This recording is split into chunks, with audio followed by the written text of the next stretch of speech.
Everyone give a big welcome to Karen Jones.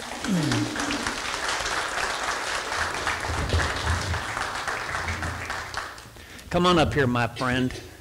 Well, I got that picture right up there. All right, that picture.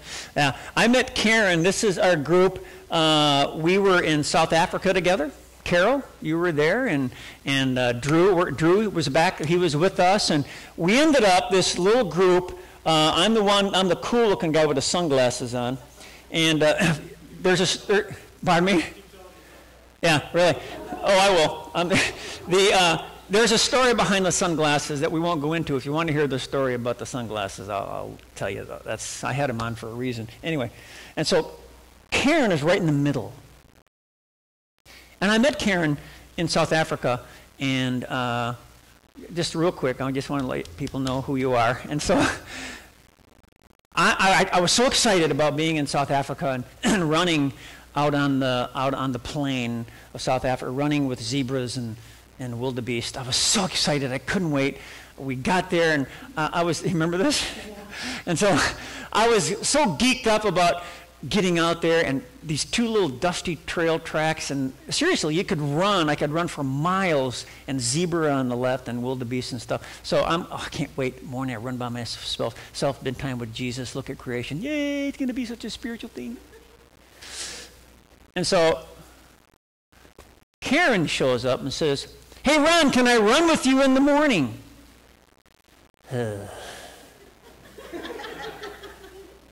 Yeah, if you have to, I guess. I really was not looking forward to it. We've talked about this. I really wasn't looking for it. I wanted to be by myself. And so the first day, you were so slow. Yeah. Okay. Now, I say that, you got to know that since then. I was trying to go slow for you. Thank you. How many marathons have you done?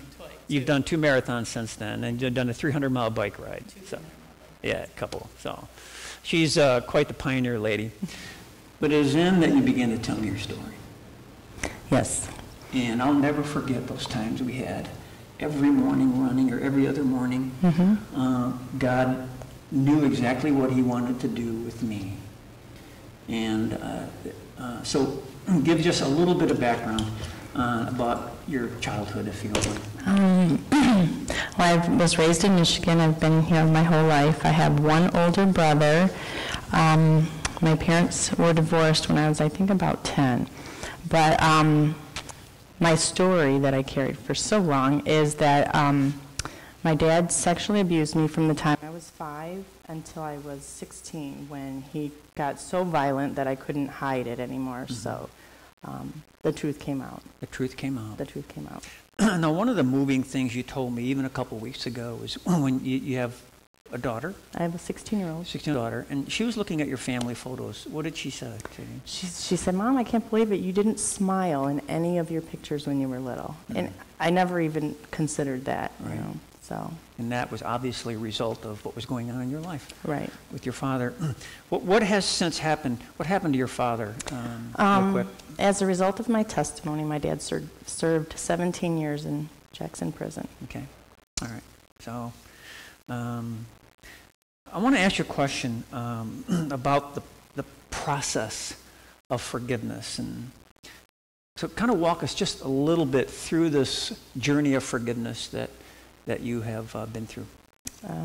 Well, I lived a really, really long time without the forgiveness, and I wasn't even a real person. I just lived crushed and just held down. It was like I wasn't living. And so I searched for Jesus, or I searched for a place. My daughter said when she was in 2nd grade, "Mom, what does the inside of a church look like?" And I thought, so I wanted to find something for my kids, and unknowing, I found something for me. So I found that I just started to search, and I found what was inside me was a darkness. So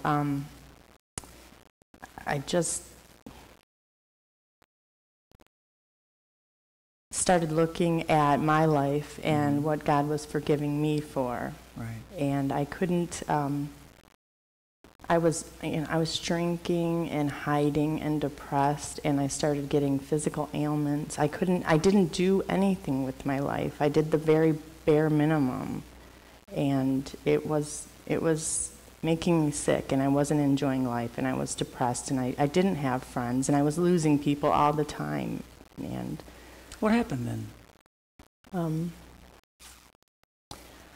At what point? What do you mean? When you're on this journey, looking at your own spirituality, and you found that there's darkness in you, and then how did you begin to propel out of that?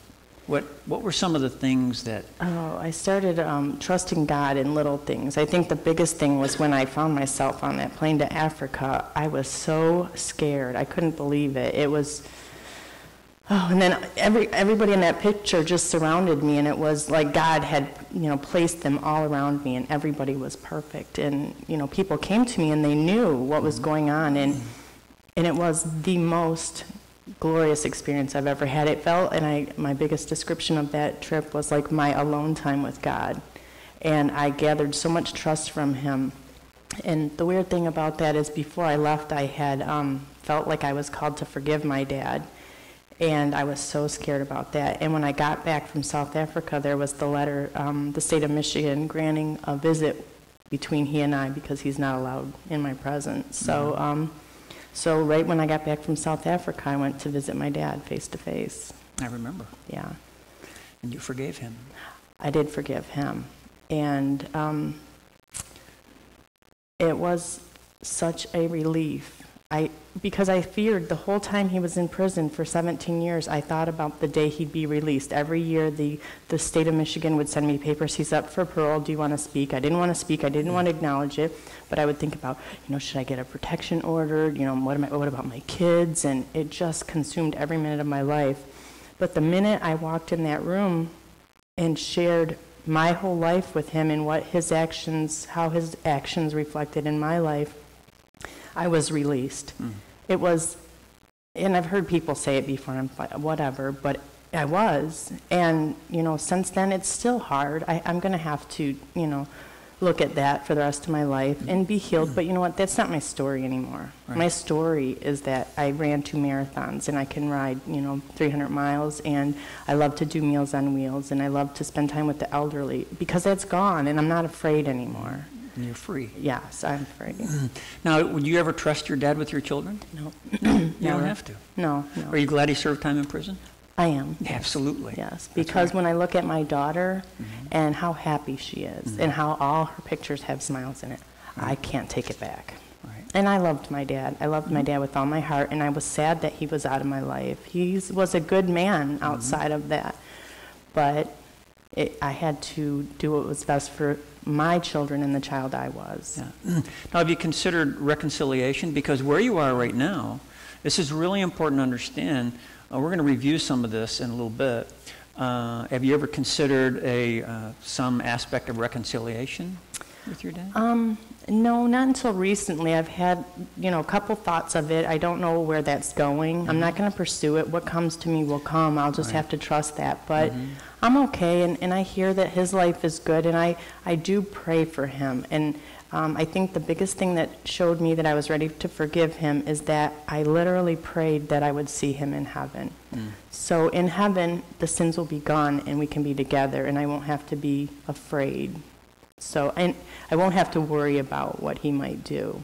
So, but I do wish and pray that he has peace on this earth and that he enjoys some of his life.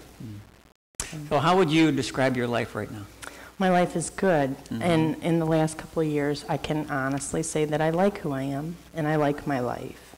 And I've never been able to say that. So I really do like who I am. Well, we do too. I've told you this before. I believe that you are an unbelievably beautiful woman. Thank you. A pioneer woman who has taken a journey. You haven't taken the journey alone. And you are going to impact hundreds, if not thousands, of lives because of your journey. So let's give her a big thank you for sharing. Thanks, Don.